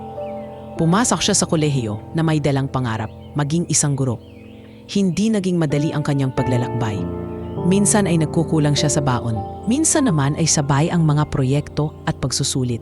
Ngunit hindi siya kailanman sumuko. Lagi niyang sinasabi sa sarili, "Kung kinaya kong mamuhay sa kahirapan noon, kaya ko ring pagdaanan ang lahat ng ito para sa kinabukasan." Tuwing gabi nakikita siya ni Aling Rosa na nagsusunog ng kilay habang nag-aaral. "Anak, magpahinga ka naman," wika ng ina. Ngumiti si Junjun at tumugon, "Nay, konting tiis na lang po. Balang araw magiging guro ako at matutupad ang pangarap natin." Sa kanyang pagtitiyaga, dumating din ang araw ng kanyang pagtatapos. Nandoon si Aling Rosa, nakaupo sa harap ng entablado, suot ang kanyang pinakamagandang bestida na binili niya mula sa sariling kita sa karinderya. Katabi niya si Don Armando na hindi maitago ang tuwa. Nang tawagin ang pangalan ni Junjun, halos maiyak si Aling Rosa. "Iyan ang anak ko," bulong niya habang pinapahid ang luha. Umakyat si Junjun sa entablado at tinanggap ang diploma. Ang palakpakan ng buong lugar ay para sa kanya. Ngunit para sa kanya, ang pinakamahalaga ay makita ang ngiti at luha ng kanyang ina. Pagkatapos ng seremonya, lumapit siya kay Don Armando at yumakap. Lolo Armando, salamat po sa lahat. Kung wala kayo, hindi ko po mararating ito. Hinawakan ni Don Armando ang kanyang balikat. Hindi ako ang dahilan. Junjun, ikaw mismo ang nagdala sa sarili mo dito. Ang ginawa ko lang ay bigyan ka ng pagkakataon. Ikaw ang nagbunyagi at nagsikap. Matapos ang kanyang pagtatapos, nagpasya si Junjun na bumalik sa looban bilang guro. Hindi siya naghanap ng trabaho sa malalayong lugar o sa malalaking eskwelahan. Sa halip, pinili niyang magturo sa mga batang katulad niya noon, mga batang may pangarap ngunit kinakapos sa pagkakataon. Mga bata, panimula niya sa unang araw ng kanyang pagtuturo. Ako si Guro Junjun. Dati rin akong katulad ninyo. Mahina, gutom at madalas pinagtatawanan. Pero natutunan kong ang edukasyon ang susi para makaahon. Kaya nandito ako ngayon para tulungan kayong maabot ang inyong mga pangarap. Namangha ang mga bata, lalo na ang mga magulang na naroon. Alam nilang si Junjun ay hindi lamang guro kundi inspirasyon. Samantala, si Aling Rosa ay patuloy sa kanyang karinderya. Sa tulong ng mga kapitbahay at suporta ni Don Armando, lumago ito. Dati simpleng lugaw at pritong isda lamang, ngunit ngayon ay may iba't ibang ulam na at marami ng suki, marami ring kababaihan ang natututo sa kanya kung paano magpatakbo ng maliit na negosyo. Rosa, ibang-iba ka na ngayon, biro ng isang kapitbahay. Dati halos wala kang makain. Ngayon ikaw na ang pinagmumula ng pagkain ng marami. Umiti si Aling Rosa. Hindi ko ito nagawa mag-isa. Ang lahat ng ito ay bunga ng pagtutulungan at ng pag-asa na hindi kailanmang nawala. Dahil sa kasipagan ni Junjun at sa patuloy na paglago ng kanilang negosyo, mas lalo silang igilalan ng komunidad. Ngunit higit pa sa respeto, ang kanilang pamilya ay nakilala bilang simbolo ng pagbabago. Minsan, nagkaroon ng pagtitipon sa barangay, kung saan inimbitahan si Junjun bilang panauhing tagapagsalita. Doon, ibinahagi niya ang kanyang kwento. Ang kahirapan ay hindi hadlang para umangat. Ang tunay na tagumpay ay hindi nasusukat sa pera, kundi sa kakayahan nating bumangon at tumulong sa iba. Nagpalakpakan ng lahat at muli marami ang napaluha. Maraming bata ang lumapit kay Junjun pagkatapos ng kanyang talumpati. Guro, gusto rin namin maging katulad ninyo balang araw. Hinaplos niya ang ulo ng isang batang lalaki at ngumiti. Kaya nyo rin, basta't huwag kayong susuko. Ang pangarap na minsang tila imposibleng maabot ay natupad na. Hindi lamang siya naging guro, kundi guro ng inspirasyon, guro ng pag-asa at guro ng pagbabago. Sa kanyang pagbabalik sa looban bilang isang edukador, natupad ang pangakong binitiwan niya noon sa kanyang ina. Naiaahon sila mula sa kahirapan at gagawing makabuluhan ang kanilang pinagdaanan. At sa bawat batang tinuturuan niya, nakikita niya ang sarili niya. Ang batang minsang nangarap sa gitna ng kahirapan at ngayon nagtuturo ng pag-asa sa iba. Lumipas ang maraming taon mula nang makapagtapos si Junjun at magsimulang magturo sa looban. Ang dating batang nangarap lamang ay ngayon isang guro na minamahal at iginagalang ng buong komunidad. Ngunit higit pa sa kanyang propesyon, nagkaroon na rin siya ng sariling pamilya. Pinatasalan niya si Maria, isa ring guro na nakilala niya sa kolehiyo. Sa kanilang maliit ngunit maayos na tahanan, sabay nilang pinalalaki ang kanilang 2 anak. Tay, gusto ko rin pong maging guro balang araw. Wika ng panganay nilang si Marco habang inaayos ang mga papel sa lamesa. Mumiti si Junjun at hinaplos ang ulo ng bata. Anak, kahit anong pangarap mo, susuportahan ka namin. Ang mahalaga, lagi kang maging mabuti sa kapwa. Si Aling Rosa, na ngayon ay matanda na, ngunit malusog pa rin, ay madalas na nakikitang naglalaro kasama ang mga apo. Ang karinderya na minsang maliit at simple ay patuloy na lumago. Hindi lamang ito naging negosyo, kundi naging lugar din ng pagtitipon ng mga tao sa komunidad. Maraming estudyante ang doon nag-aaral, maraming magulang ang doon nag-uusap tungkol sa kanilang kabuhayan. Rosa, iba ka na talaga. Sabi ng isang dating kapitbahay na dumalaw. Noon, halos wala kang makain. Ngayon, ikaw na ang haligi ng barangay. Ngumiti si Aling Rosa at sumagot, hindi ko ito magagawa kung hindi ako sinamahan ng Diyos, ng anak ko, at ng lahat ng taong tumulong sa amin. Si Don Armando naman, bagamat mas tumanda na, ay patuloy pa ring bumibisita sa pamilya. Sa bawat pagdalaw niya, nakikita niya ang bunga ng kanyang desisyon noong araw na iligtas at tulungan ang mag-ina. Junjun, wika niya minsan habang nakaupo sila sa harap ng karinderya. Hinding-hindi ako nagkamali sa pagtulong sa inyo. Ikaw ang patunay na ang bawat kabutihan ay nagbubunga ng mas malaki pa. Napatingin si Junjun kay Don Armando, puno ng respeto at pagmamahal. Lolo Armando, wala po ako sa kinatatayuan ko ngayon kung hindi ninyo kami sinakluluhan noon. Hinding-hindi ko po makakalimutan iyon. Sa mga panahong ito, si Junjun ay hindi lamang nakilala bilang guro. Nakilala rin siya bilang isa sa mga pinakamatulungin sa komunidad. Madalas siyang magsagawa ng libreng klase para sa mga batang hindi kayang pumasok sa paaralan. Minsan ay nagtuturo rin siya ng mga matatanda na hindi nakapagtapos. Isang gabi, habang naglalakad siya pauwi, nilapitan siya ng isang matandang lalaki. Guro Junjun, salamat po. Kung hindi dahil sa libreng klase ninyo, hindi ko po matututunang magsulat at bumasa. Ngayon, kaya ko nang magbasa ng Biblia. Napangiti si Junjun at nag-abot ng kamay. Walang anuman po. Ang pag-aaral ay para sa lahat, bata man o matanda. Samantala, ang kanyang asawa na si Maria ay katuwang niya sa lahat ng gawain. Sa kanilang mag-asawa, hindi lamang ang pamilya nila ang lumago, kundi pati ang kanilang kakayahang magbigay inspirasyon sa iba. Madalas silang magsalita sa mga pagtitipon at paligsahan sa barangay.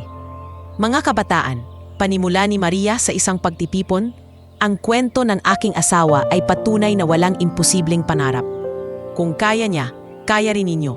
Ang susi ay pagtitiyaga at pananaling. Palakpakan ang lahat at maraming bata ang lumapit sa kanila pagkatapos ng pagtitipon. Guro, pwede po ba akong maging katulad ninyo? Tanong ng isa. Hindi mo kailangang maging katulad ko, sagot ni Junjun. Kailangan mong maging ikaw, ang pinakamahigpalaga ng bersyon ng sarili mo. Sa bawat araw na lumilipas, mas lalo pang lumalalim ang respeto ng mga tao kay Junjun at sa kanyang pamilya. Hindi sila nakalimot sa pinagmulan nila. Kahit maayos na ang kanilang kalagayan, patuloy silang tumutulong sa mahihirap, nagbibigay ng libreng pagkain sa karinderya, at sumusuporta sa mga batang nangangailangan ng gamit sa eskwela. Anak, wika ni Aling Rosa isang gabi habang nagkakape silang mag-ina sa beranda. Pinagmamasdan kita at nakikita ko ang batang dati laging umiiyak sa gitna ng gabi dahil wala tayong makain. Ngayon, isa ka ng guro, may pamilya at tumutulong sa iba. Hindi ko maipaliwanag ang kasiyahan ko. Hinawakan ni Junjun ang kamay ng ina. Nay, lahat ng ito ay dahil sa inyo. Kayo ang nagturo sa akin ng tiyaga, ng pagmamahal at ng tapang. Kung hindi kayo nagtiis at nagsakripisyo, wala ako ngayon dito. Habang ang kanilang buhay ay mas naging panatag, ang kanilang mga kwento ay naging inspirasyon na rin sa iba pang lugar. May mga tao mula sa karatig barangay na dumadayo upang makita ang karinderya at makausap si Junjun. May ilan pang nag-anyaya sa kanya na magsalita sa mga paaralan at unibersidad upang ibahagi ang kanyang karanasan. Ngunit sa lahat ng iyon, nanatiling mapagkumbaba si Junjun. Hindi ako espesyal, lagi niyang sinasabi. Ako ay bunga lamang ng sakripisyo ng isang ina, ng kabutihan ng isang matanda, at ng pananalig na may mas magandang bukas. Sa mga tahimik na gabi, madalas niyang tanawin ang mga bituin habang nakaupo kasama ang kanyang asawa at mga anak. Sa kanyang puso, alam niyang natupad na ang kanyang pangarap, hindi lamang para sa sarili, kundi para sa kanyang pamilya at sa buong komunidad. Ang buhay na panatag ay hindi dumating agad para kina Junjun at Aling Rosa. Ito ay bunga ng mahabang sakripisyo, ng walang tigil na laban at ng tapang na hindi kailanmang naglaho. At ngayon, sa kanilang katahimikan at kasayahan, Alam nilang hindi na sila babalik pa sa takot at paghihirap na minsang gumapos sa kanila. Makalipas ang maraming taon, dumating ang panahong mas higit na maipagmamalaki ni na Junjun, Aling Rosa at Don Armando ang kanilang pinagdaanan. Ang dating batang sigaw ng takot noon sa harap ng basurahan ay naging tinig ng pag-asa para sa komunidad at sa mga batang katulad niya. Sa paglipas ng panahon, si Junjun ay naging kilala na hindi lamang bilang guro kundi bilang isa sa mga lider ng kanilang barangay. Ang kanyang pagiging bukas palad at matulungin ay nagdala sa kanya sa mas mataas na tungkulin. Hindi niya kailanmang nakalimutan ang kanyang pinagmulan. Minsan, habang nakatayo siya sa harap ng kanyang klase, natigil siya at numiti. Mga bata, wika niya, lagi niyong tandaan, ang kahirapan ay hindi wakas kundi simula ng laban. Samantala, si Aling Rosa ay mas naging panatag sa anyang pagtanda. Ang karinderya na kanyang itinaguyod ay lumaki at naging maliit na restauran. Ang mga dating kapitbahay na minsang kapwa niyang naghihirap ay naging katuwang niya sa negosyo. May mga inupahang tauhan na dati rin ay mga batang lansangan at ngayon ay natutong magluto at magsilbi. Rosa, wika ng isa sa kanyang mga tauhan, kung hindi dahil sa inyo, baka hanggang ngayon nasa lansangan pa rin ako. Salamat at tinulungan ninyo akong magbago. Mumiti si Aling Rosa, sabay sagot, hindi ako ang nagbago sa'yo. Ikaw ang nagdesisyon na tumayo at magsimula muli. Ako'y naging tulay lamang. Sa kabilang banda, si Don Armando na ngayoy matanda na at halos hindi na makalakad ng mag-isa, ay patuloy pa ring binibisita ng pamilya ni na Junjun. Sa bawat dalaw nila, dala nila ang mga apo ni Junjun upang ipakilala sa kanilang mahal na Lolo Armando. Lolo Armando, wika ni Marco, ang panganay na apo ni Junjun. Salamat po at tinulungan ninyo si tatay noon. Kung hindi po dahil sa inyo, baka hindi po kami magkakaroon ng ganitong buhay. Napaluha si Don Armando habang hinahaplos ang ulo ng bata. Ang tanging panarap ki lamang ay makita kayong lumaki ng maayos. At ngayon, nakikita ko na, wala nang mas hihigit pang gan-impala kaysa sa makita ang bunga ng kabutihan. Isang gabi, nagtipon ang buong komunidad upang parangalan si Junjun at ang kanyang pamilya. Ang kapilya na minsan naging tagpuan nila ay ngayon ay puno ng ilaw at dekorasyon. Maraming tao ang nagdala ng pagkain at regalo bilang pasasalamat. Mga kababayan, panimula ng punong barangay, narito tayo ngayon upang kilalanin ang isang taong nagbigay ng inspirasyon sa ating lahat. Si Junjun, na minsang anak lamang ng isang basurera, ngayon ay simbolo ng tagumpay at pag-asa. Dahil sa kanya, marami sa atin ang natutong mangarap at magsikap. Tumayo si Junjun. Medyo nahihiya, ngunit puno ng pasasalamat. Hindi po ako ang bida sa kwento kong ito, wika niya. Ang tunay na bida ay ang aking ina na nagsakripisyo at nagpakita ng tapang para sa akin. Siya ang dahilan kung bakit ako narito. At si Don Armando na hindi nag-atubiling tumulong sa amin noong kami nangangailangan. Nagpalakpakan ang lahat at maraming mata ang napaluha. Tumayo si Aling Rosa at humawak sa braso ng anak. Anak, kung alam mo lang kung gaano ako kasaya ngayon, ang batang sigaw ng takot noon ay ngayon nagsasalita ng pag-asa para sa marami. Lumapit din si Don Armando. Inalalaya ng kanyang tauhan at nagsalita. Sa bawat tulong na ibinibigay nating sa kapwa, may binhing itinatanim. At ngayon, nakikita kong ang binhi ng kabutihang iyon ay lumago at naging punong nagbibigay ng lilim sa marami. Pagkatapos ng pagtitipon, nagkaroon ng simpleng salo-salo. Habang kumakain, lumapit ang isang batang babae kay Junjun. Guro, gusto ko rin pong maging guro balang araw, gaya ninyo.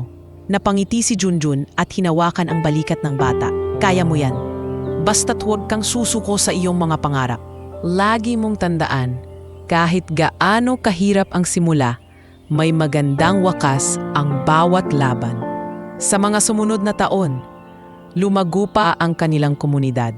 Marami sa mga batang tinuruan ni Junjun ay nakapagtapos at nakahanap ng trabaho. Ang looban na dati pugad ng kahirapan at takot ay naging sentro ng pagbabago at inspirasyon. At sa huling yugto ng kanilang paglalakbay, Habang nakaupo si Aling Rosa sa harap ng kanilang bahay, pinagmamasdan ang paglalaro ng kanyang mga apo. Naramdaman niya ang panatag na hindi niya naranasan noon. Lumapit si Junjun at umupo sa tabi niya. "Nay," wika niya, "natupad na po ang lahat ng pangarap natin. Wala na po kayong dapat ikabahala." Tumamo si Aling Rosa, sabay haplo sa pisngi ng anak. "Anak, hindi ko na hinihingi pa ang anumang kayamanan. Ang makita kang masaya at ligtas kasama ang pamilya mo, iyon na ang pinakadakilang gantimpala sa akin." At doon nagtapos ang kanilang kwento, hindi sa takot at pangamba, kundi sa pagmamahal, tapang at tagumpay. Ang basurahan na minsang naging simbolo ng kanilang pinakamadilim na gabi, ay ngayoy naging alaala lamang ng kanilang pinagmulan. Sa huli, ang kanilang paglalakbay ay naging aral para sa lahat, na ang kahirapan ay hindi kailanmang makakapigil sa taong may pangarap. At ang kabutihan itinanim ay laging mamumunga ng pag-asa at tagumpay.